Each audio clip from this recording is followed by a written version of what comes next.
Okay, so I'm back, and this complaint was written by Renee and filed in Washington County Court, where he was denied his right to a trial, and it's been ridiculous for the last 6 years, I gotta say that. So, plaintiff is a resident and citizen of the state of Oregon. Plaintiff has been married for 10 years and has 4 children. Mind you, this was filed back in 2008. Defendant is an Oregon corporation and a wholly owned subsidiary of.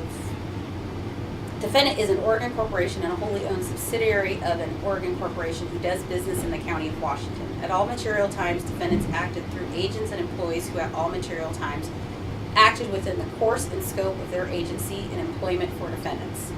Plaintiff worked for defendant from February 12, 2001 until September 29, 2007, when his position was eliminated. Plaintiff's position was changed on February 20th, 2005 from a color design 1 at Nike Inc. to a footwear design 1 at Exeter Brands Group, which was his last position held with the corporation. On February 2nd, 2007, plaintiff entered a storage room of his office space to help Randy Wolf, senior designer and mentor / supervisor to plaintiff, mount design boards for a presentation. Defendant Wolf was speaking with Corey McCullough, also senior designer and mentor and supervisor to plaintiff, when plaintiff interrupted and asked, "Should I start mounting?" Okay. Defendant Wolf said, "Hold on," then proceeded to unbuckle his belt, pull down his pants, exposing his underwear, bent over a table, presenting his buttocks to plaintiff in an apparent solicitation of a sexual advance, and said, "Yeah, start mounting." Plaintiff was shocked and said, "Sorry, I'll choose my words more carefully next time." Then plaintiff left the room. So he goes into the room to ask if he should start mounting these boards for a design presentation, which is that's what they call it. And his boss is going to pull down his pants and bend over a table and say, "Yeah, start mounting." On the Nike campus. Okay. On or about February, just think about if your boss did that to you. Scary. And Renee was like 28 and Randy was like 40. And Randy's white. It just, no.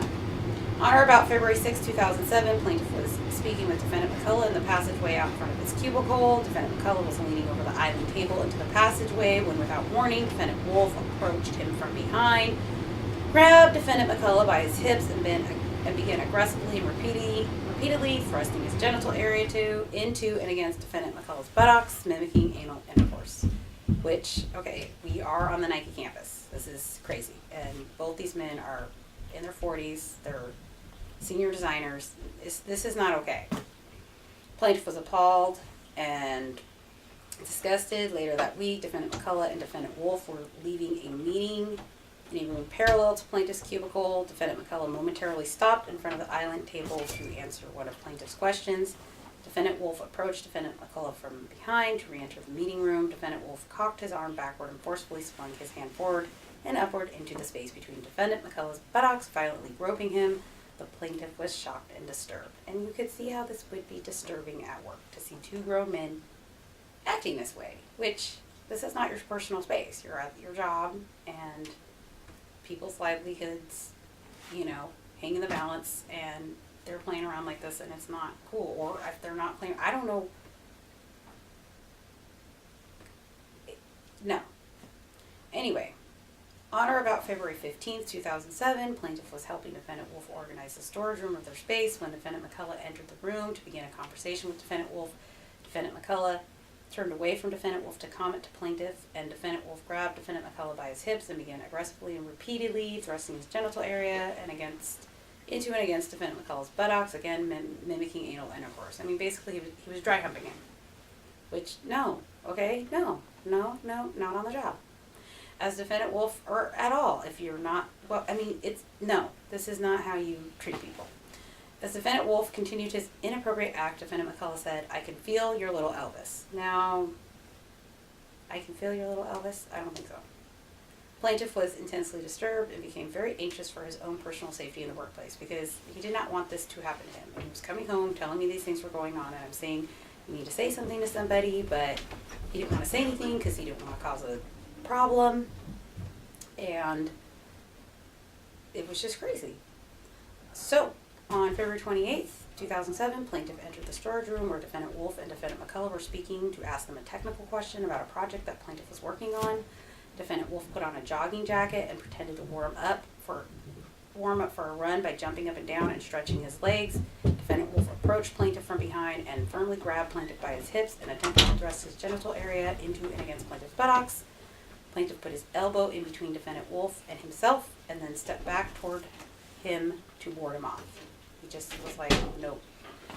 And plaintiff defiantly told defendant Wolf, "We are not going there. You're not going there." Defendant Wolf threatened the plaintiff as he turned to defendant McCullough and stated, "I'll just try it again when he turns 30. So he just basically said he was going to try again. Then he turned to the plaintiff and said, "You're too virile of a young man to not have tried sleeping with another man."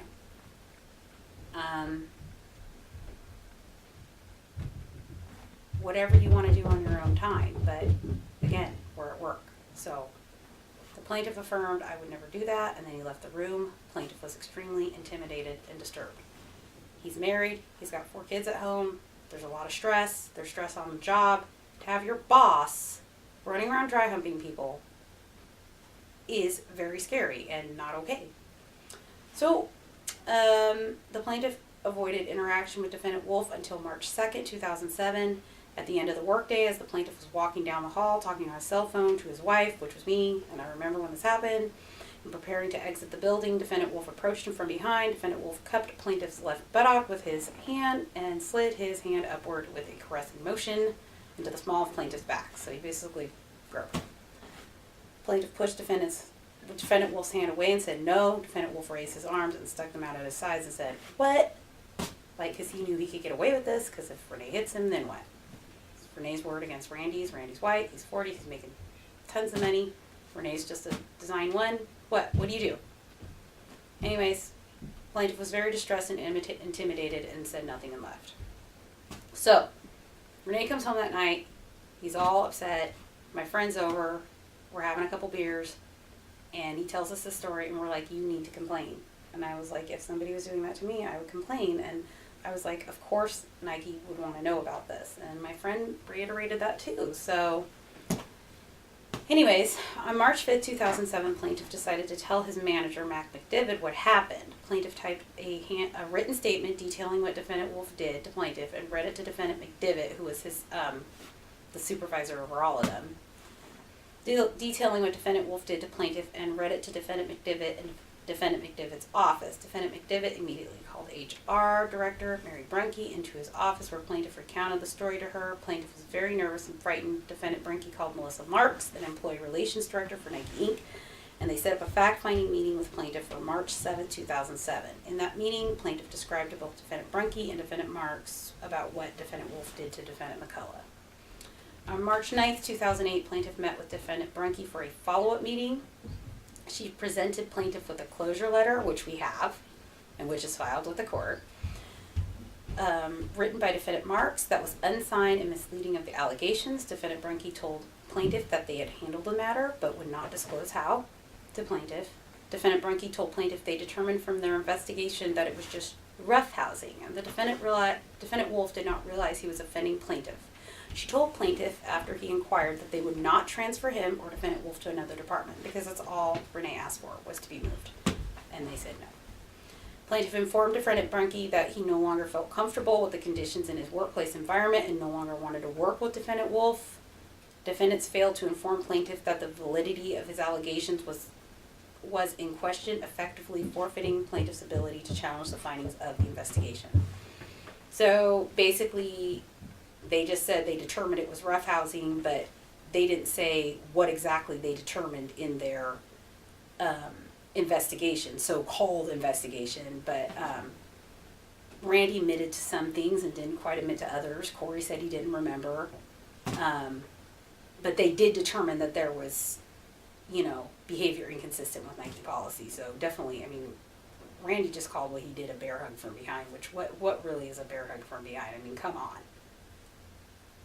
We're at work. Renee was not friends with these people like that. They were working, they were just working together. You don't do that. They weren't even close friends. They didn't hang out after work. This was not okay behavior. Anyway, let me get back to the complaint. By defining plaintiff's allegations as roughhousing, the defendants conducting the fact-finding investigation recklessly downplayed plaintiff's allegations. This action resulted in the defendant's failure to involve the proper authorities and or mental health professionals. Hello, Nike.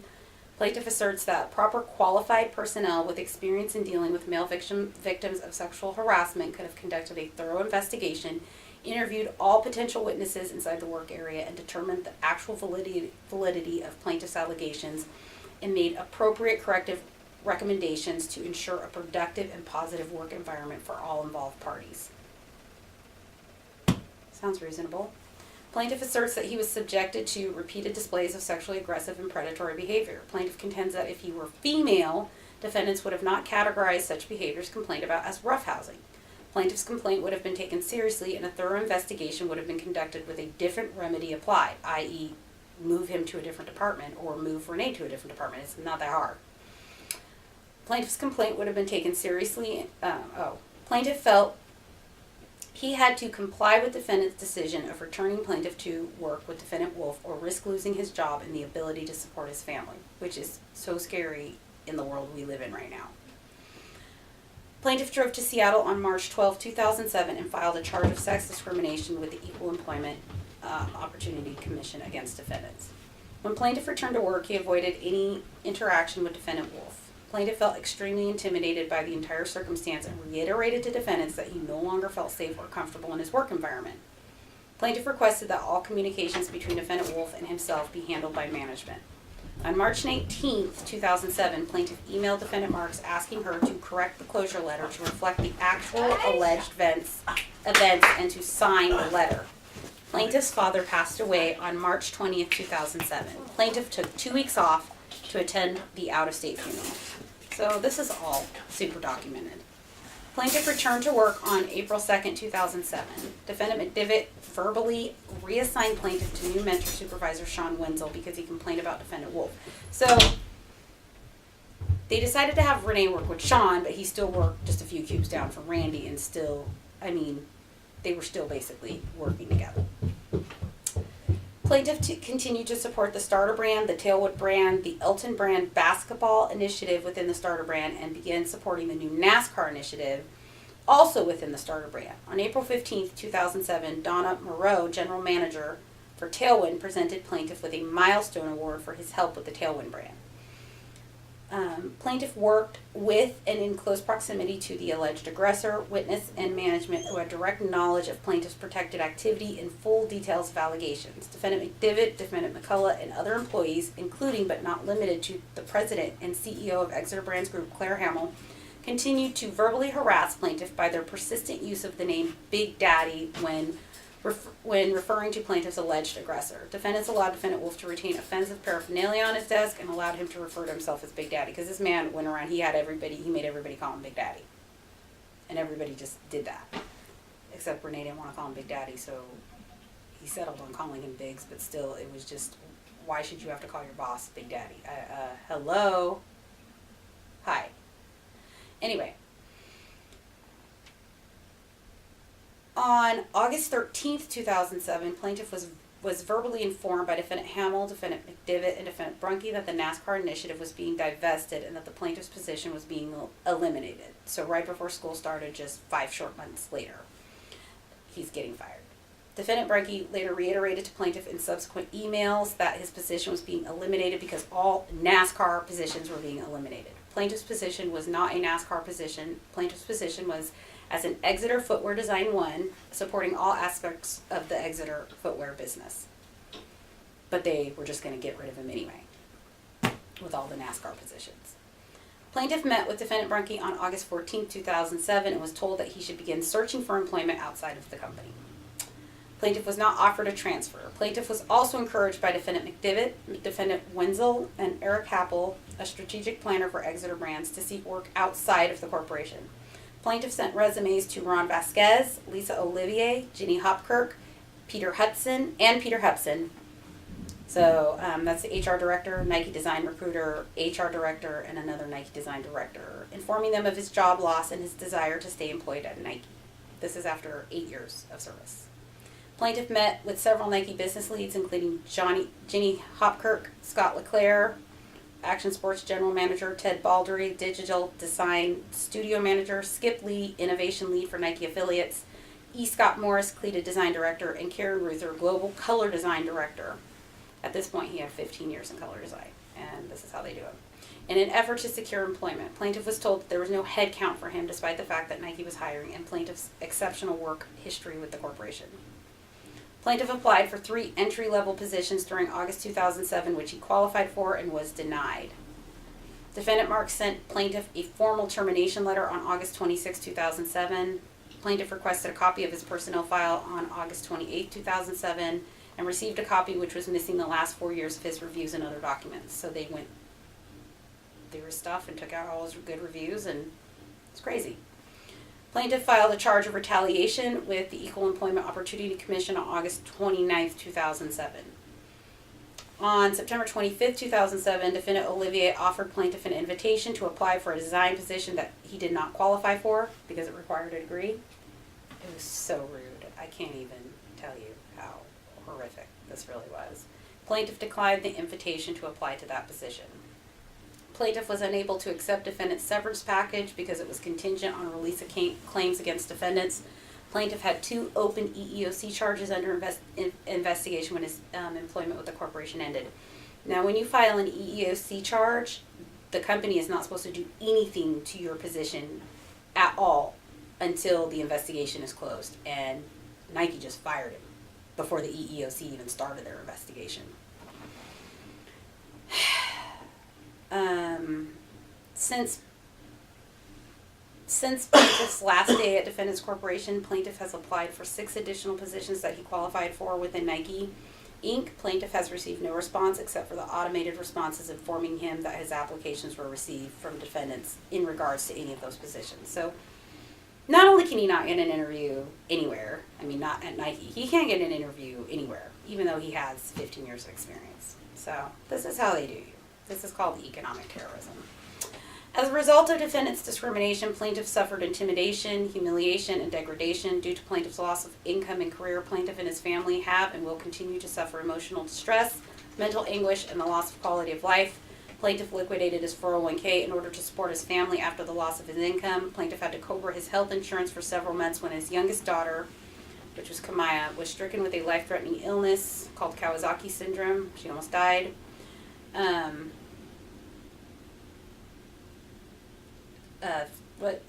After his employment with Defendants Corporation ended. Plaintiff has been unable to secure employment. Plaintiff and his family are currently fully dependent on state assistance for food, cash, and health insurance. Plaintiff does not want this to happen to anyone else. Okay, so we went to the EEOC, we went to the courts because, Nike, you can't do this. You can't do this to people. This is not how you treat a good employee. I don't know why you would do this to somebody. All Renee wanted was to be moved away from Randy. It was a simple request. And this is how you've done us for years and years and years. And you think nobody's going to find out, but the world is going to find out. Because this is not okay. And actually how you run your entire business is not okay. So, I'm just going to keep reading. On October 13, 2008, Plaintiff K. Stevens sent a comprehensive letter to Defendant Rosie Sizer alleging that Defendant Kocher and Lockenmeyer conspired to cover a big crime and requested a police investigation. No investigation, none. On October 29, 2008, now this is an important fact, listen up folks. On October 29, 2008, Plaintiff K. Stevens' complaint was reviewed by Defendant Officer John Eckhart and Defendant Officer Brett Smith, and Defendant Portland Police Bureau refused to investigate any of the issues brought by Plaintiff K. Stevens. No investigation, not into Gutierrez Byrne, not into the trial, no. Once again, no investigation. Now, on the very same day, get this, and you can Google this, and I can show you the letter. The letter that I got from the police bureau is filed with the court. Not that they've looked at it, not that they'll allow me to go to trial over any of this, because I don't know what country we live in. But also on October 29th, interestingly enough, people, listen up, ears on. On October 29th, 2008, Defendant Phil Knight donated $100 million to OHSU. Let me say that again. On October 29, 2008, Defendant Knight donated $100 million to Oregon Health and Sciences University Hospital. He has since then donated even more. This was the hospital that was covering up the fact that our daughter was in internal distress. Her doctors were at OHSU, and her doctor, Nancy Gordon-Zwerling, lied to me for years until she almost died. So on October 29th, the police bureau sends me a letter saying, never going to look into this, ever. Closed it up. And October 29th, you got Phil Knight giving $100 million to OHSU. A little strange, huh, how the facts all line up here. So with that, I'm going to start another video in just a minute. Thanks for watching. It's getting interesting.